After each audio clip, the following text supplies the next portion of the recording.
Kung pwede ba gawin na biogas yung sa septic tank, yung dumi ng tao. Ang sagot po yan ay magandang araw sa inyo mga idol, Kat Chicken. Okay, kumusta po kayo dyan mga idol, no? Welcome back dito sa channel.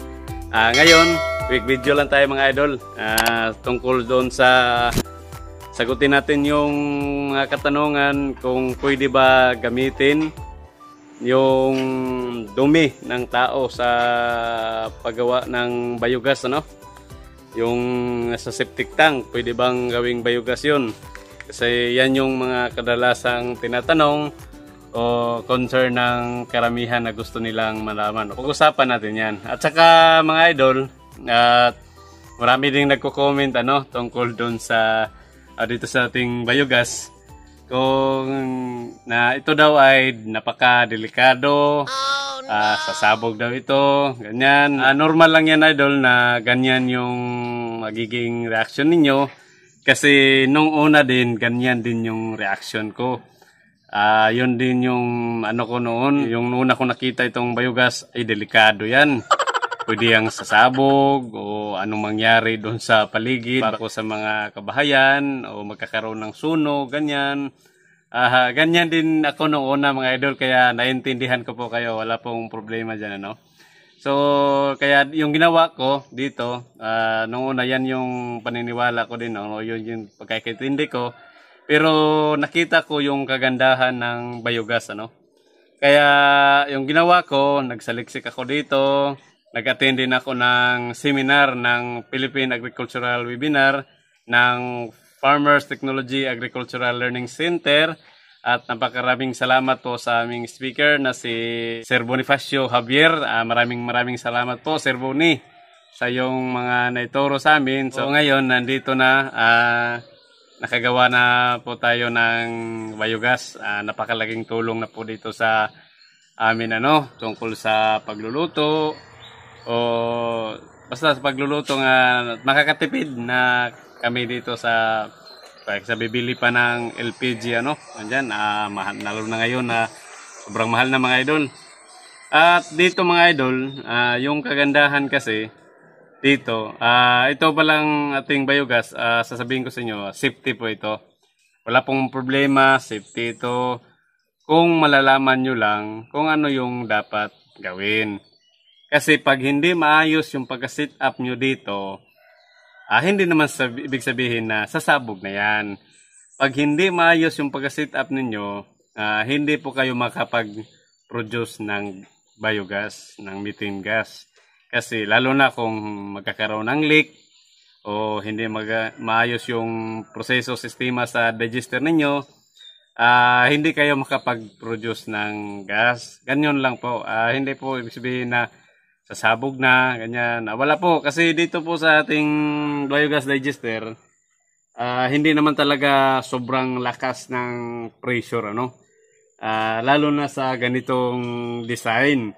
Papakita ko po yan sa inyo, papaliwanag ko po sa inyo yan sa susunod natin na vlog, sakto lang talaga yung nagiging dito, pressure.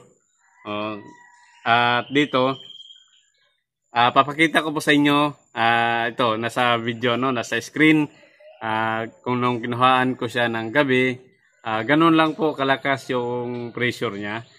Dito na ako nagdadagdag ng pressure talaga sa ating storage drum.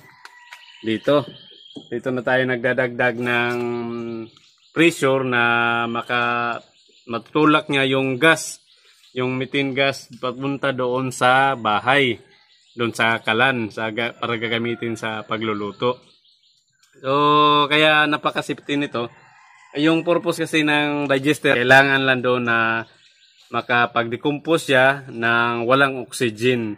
Kaya ganyan yung design, makapag-decompose siya ng walang oxygen, yan yung tinatawag na anaerobic decomposition.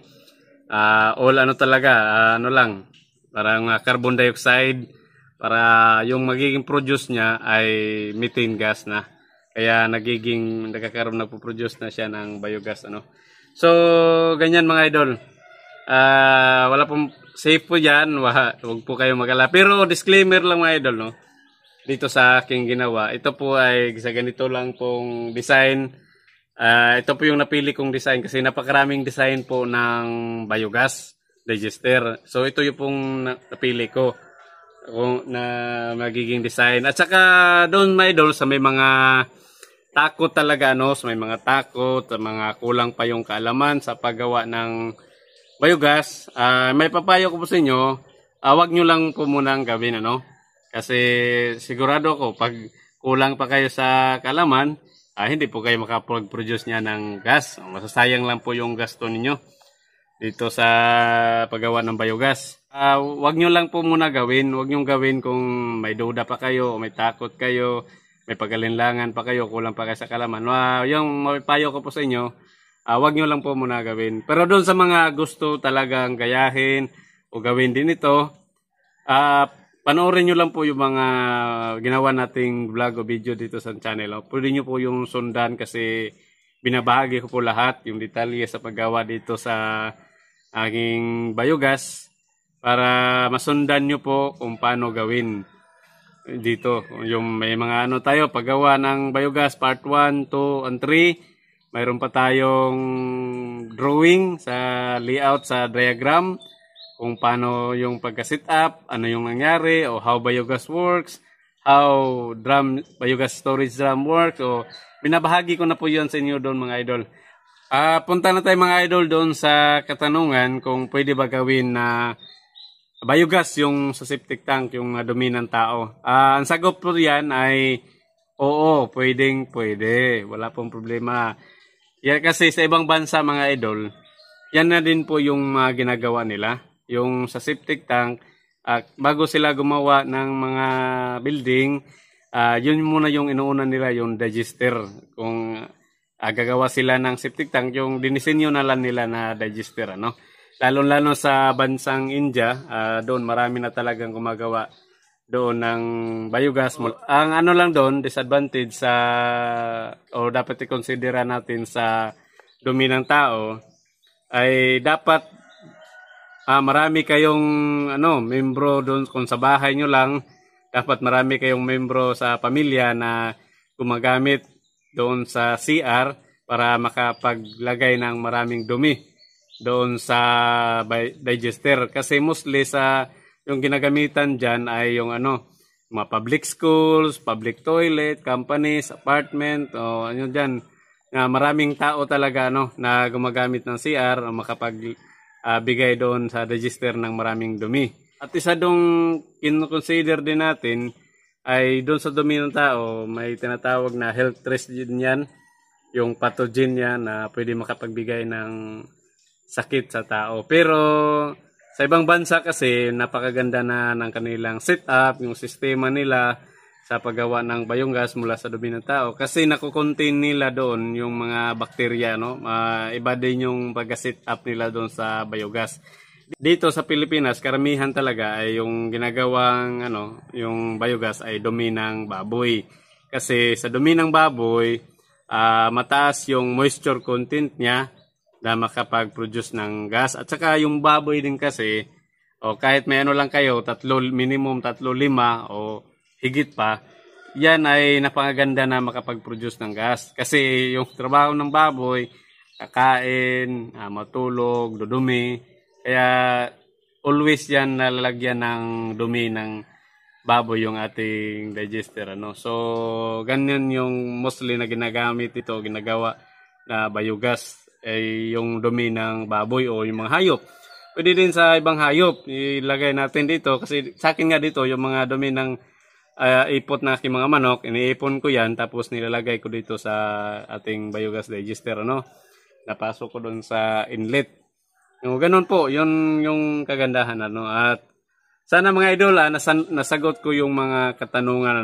Kung may iba pa kayong katanungan, i-comment lang sa baba mga idol para mas bigyan natin sagot o sa abot na nating makakaya. At saka pakicomment na lang po kung saan kayo nanonood para malaman natin kung saan nakaabot yung video natin na ito. Ayan, sa sunod natin na vlog, i-upload ko dito kung magkano yung naging gasto natin dito sa paggawa ng biogas kasi medyo mahaba na yung natin. At saka mayroon pa akong ibabahagi isa dito sa tungkol dito sa ating storage drum na makapagbigay ng malakas na pressure agad-agad, ano. May ginawa po tayo diyan. Panoorin niyo mga idol, abangan niyo. Ayan lang po muna sa ngayon mga idol. Ingat po tayo palagi. God bless. Sorry, it's DJ.